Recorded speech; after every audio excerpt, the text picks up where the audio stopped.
राधे राधे दोस्तों, ये कथा का दूसरा पार्ट है।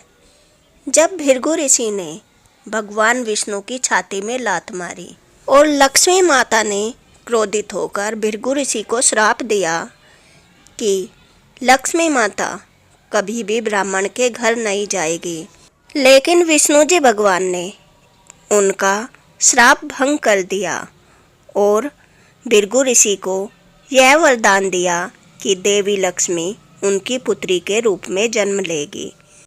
इस बात से क्रोधित होकर लक्ष्मी माता बैकुंठ छोड़कर चली जाती है। उसके बाद वे भृगु ऋषि की पुत्री भार्गवी रूप में जन्म लेती है। लक्ष्मी माँ विष्णु भगवान की हल्दिनी शक्ति थी। भगवान विष्णु के पास से उनकी हल्दिनी शक्ति जाते ही उनका सारा सुख वैभव उनके पास से चला जाता है और भगवान विष्णु जी अवसाद में चले जाते हैं, बहुत उदास रहने लगते हैं और वे भी बैकुंठ छोड़कर लक्ष्मी माँ को ढूंढने के लिए निकल जाते हैं, लेकिन उन्हें लक्ष्मी माता कहीं नहीं मिलती। लक्ष्मी माता को ढूंढते ढूंढते विष्णु जी भगवान वराह क्षेत्र में पहुँच जाते हैं, जहाँ पर उन्होंने वराह अवतार लिया था और वे एक चींटियों के बिल में छिपकर बैठ जाते हैं। भगवान विष्णु कितने ही दिनों तक भूखे प्यासे इसी अवस्था में चींटियों के बिल में बैठे रहते हैं। भगवान विष्णु को इस अवस्था में देखकर माता सरस्वती और माता पार्वती को उन पर बहुत दया आती है और वे भगवान शिव और ब्रह्मदेव के साथ मिलकर उन्हें इस दुख में से निकालने का उपाय सोचती है और भगवान शिव और ब्रह्मदेव को एक गाय और बछड़े का रूप लेने के लिए कहती है। उसके बाद वे सूर्य देव को बुलाती है और उन्हें अपनी दुविधा के बारे में बताती है और सूर्य देव को भार्गवी रूपी माँ लक्ष्मी के पास भेजती है। तब सूर्य देव को देखकर भार्गवी के कोष से माँ लक्ष्मी प्रकट होती है। सूर्य देव माता से निवेदन करते हैं कि वह एक ग्वालिन का रूप ले और गाय और उसके बछड़े रूपी भगवान शिव और ब्रह्मदेव को चोल साम्राज्य के राजा को बेच दे। माता लक्ष्मी एक ग्वालिन का रूप लेती है और उस गाय और बछड़े को लाकर चोल राज्य के राजा को बेच देती है और दोबारा भार्गवी के शरीर में निवास कर लेती है। उसके पश्चात चोल राज्य का ग्वाला हर रोज सारी गायों को वराह क्षेत्र में चराने के लिए जाता है और भगवान शिव और ब्रह्मदेव रूपी गायें और बछड़े रोजाना ग्वाले को बिना पता लगाए चींटियों के पहाड़ पर जाकर अपना सारा दूध उसमें बहा देती है ताकि भगवान विष्णु उसे पी ले। जब ग्वाला गायों को वापस राजमहल ले जाता है, वह गाय दूध नहीं देती। यह देखकर रानी ग्वाले को बहुत डांटती है। एक दिन ग्वाले ने फैसला किया कि वह छुपकर यह देखेगा कि गाय ऐसा क्या करती है जो दूध नहीं देती। जब गाय चींटियों के बिल के ऊपर बने पहाड़ के ऊपर जाकर अपना दूध बहाती है, तब ग्वाला गुस्से में आकर गाय को कुल्हाड़ी फेंककर मारता है। भगवान विष्णु चींटी के बिल में से निकलकर गाय को बचा लेते हैं, लेकिन वह कुल्हाड़ी उन्हें लग जाती है और भगवान विष्णु का खून बहने लग जाता है। ग्वाला यह देखकर कि उसने भगवान विष्णु का खून बहा दिया, सदमे में चला जाता है और उसी सदमे में उसकी मौत हो जाती है। भगवान विष्णु के खून से लथपथ गाय चोल राज्य वापस पहुंच जाती है। राजा गाय को खून से लथपथ देखकर और ग्वाले को गाय के साथ न पाकर यह समझता है कि किसी राज्य के शत्रु ने ग्वाले को मार दिया और गाय उसके खून से लथपथ है, तो राजा वराह क्षेत्र में अपनी बहुत बड़ी सेना लेकर पहुंचता है और भगवान विष्णु को न पहचान कर उन पर अपनी सेना द्वारा हमला करवा देता है, लेकिन भगवान विष्णु पर उनके अस्त्र शस्त्र का कोई असर नहीं होता। तब भगवान विष्णु राजा को श्राप देते हैं कि हे राजन, तुमने अपनी अज्ञानता के कारण मुझ पर हमला करवाया, इसलिए अगले जन्म में आप राक्षस रूप में जन्म लोगे। तब राजा भगवान विष्णु को पहचानते हैं और उनसे माफ़ी मांगते हैं।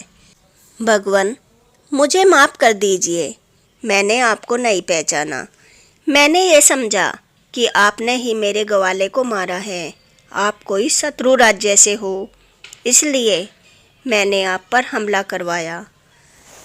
मैंने अज्ञानता के कारण ये सब कुछ कर दिया। राजा के माफ़ी मांगने पर भगवान विष्णु जी कहते हैं, हे राजन, आपका श्राप उस समय टूटेगा जब आप राक्षस आकाश राजा के रूप में अपनी पुत्री का विवाह मुझसे करेंगे और अपना राज्य और मुकुट मुझे सौंपोगे। और उसके पश्चात भगवान विष्णु अपने पहले अवतार वराह स्वामी के साथ वहीं निवास करने लगते हैं। और उधर माता भार्गवी ऋषि भृगु के आश्रम में उनकी पुत्री के रूप में रहती थी। उस जगह पर एक कोलासुर राक्षस का आतंक फैला हुआ था। वह चारों तरफ लोगों को अनेक रूपों में कष्ट दे रहा था। चारों तरफ उसके आतंक के कारण हाहाकार मची थी। तब माता भार्गवी अंबाबाई का रूप लेकर कोलासुर राक्षस का वध करती है। कोलासुर राक्षस मरते समय माता से एक वरदान मांगता है, माता, आप मेरी यह अंतिम इच्छा पूरी कर दीजिए। यह स्थान मेरे नाम से यानी कि कोल्हापुर नाम से जाना जाए और आप हमेशा कोल्हापुर अंबाबाई के नाम से जानी जाओ। कोलासुर राक्षस को वरदान देकर माता भार्गवी अंतर्ध्यान हो जाती है और भगवान विष्णु ने जिस राजा को मारा था उसका जन्म वराह क्षेत्र में हो जाता है। आकाश राजा के विवाह को कितने ही साल बीत गए थे, लेकिन उसके यहाँ कोई संतान नहीं थी। संतान प्राप्ति के लिए आकाश राजा एक बहुत बड़ा यज्ञ करवाता है। उस यज्ञ से प्रसन्न होकर देवता उसे संतान प्राप्ति का आशीर्वाद देते हैं। भूदेवी की कोख में वेदवती की राख एक कन्या का रूप ले लेती है। वह कन्या आकाश राजा को अपने राज्य के खेत में मिलती है। एक सोने के बक्से के अंदर एक सोने के कमल पर वह कन्या मिलती है। कमल पर मिलने के कारण उनका नाम पद्मावती रखा गया। और उधर भगवान विष्णु वकुला देवी को मिलते हैं। वकुला देवी यशोदा माँ का अगला जन्म थी। वह उन्हें अपना पुत्र बना लेती है और उनका नाम श्रीनिवास रखती है। पिछले जन्म में माता यशोदा ने श्री कृष्ण का एक भी विवाह नहीं देखा था, इसलिए श्री कृष्ण से उन्हें यह वचन मिला था कि यह इच्छा उनकी अगले जन्म में पूरी होगी। एक दिन श्रीनिवास एक हाथी का शिकार कर रहे थे। वह हाथी भागता भागता वहाँ पहुँच जाता है जहाँ पद्मावती अपनी सहेलियों के साथ खेल रही थी। वह हाथी पद्मावती को मारने ही वाला था कि श्रीनिवास पद्मावती को हाथी से बचा लेते हैं और देवी पद्मावती को श्रीनिवास को देखते ही उनसे प्रेम हो जाता है और श्रीनिवास को भी पद्मावती से प्रेम हो जाता है। पद्मावती श्रीनिवास से कहती है कि मैं आपसे विवाह करना चाहती हूँ। श्रीनिवास अपनी माता वकुला देवी से कहते हैं कि आप राजकुमारी पद्मावती का विवाह उनसे करवा दीजिए। लेकिन वकुला देवी कहती है कि ये नामुमकिन है क्योंकि हम इतने गरीब हैं और पद्मावती एक राजकुमारी है। तब श्रीनिवास कहते हैं, नहीं माँ, आप जाकर आकाश राजा से पद्मावती का रिश्ता तो मांगिए, वे कभी मना नहीं करेंगे। और श्रीनिवास एक बुढ़िया का रूप लेकर आकाश राजा के पास जाते हैं और कहते हैं, राजन, आपके पास अपने बेटे के लिए राजकुमारी पद्मावती का रिश्ता मांगने के लिए एक औरत आएगी। आप यह रिश्ता स्वीकार कर लेना क्योंकि उस देवी का बेटा और कोई नहीं, साक्षात भगवान विष्णु है।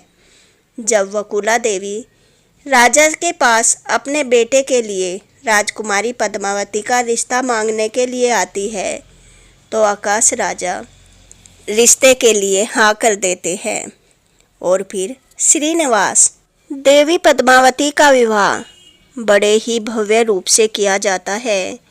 इसके बाद श्रीनिवास को आकाश राजा अपना मुकुट सौंपते हैं।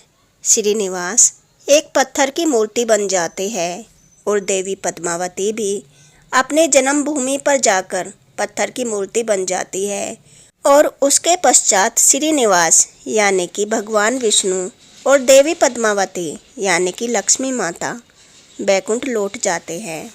तो दोस्तों, अगर आपको यह कथा पसंद आई हो तो वीडियो को लाइक करें और मेरे चैनल को सब्सक्राइब करें। Thanks for watching. Radhe Radhe.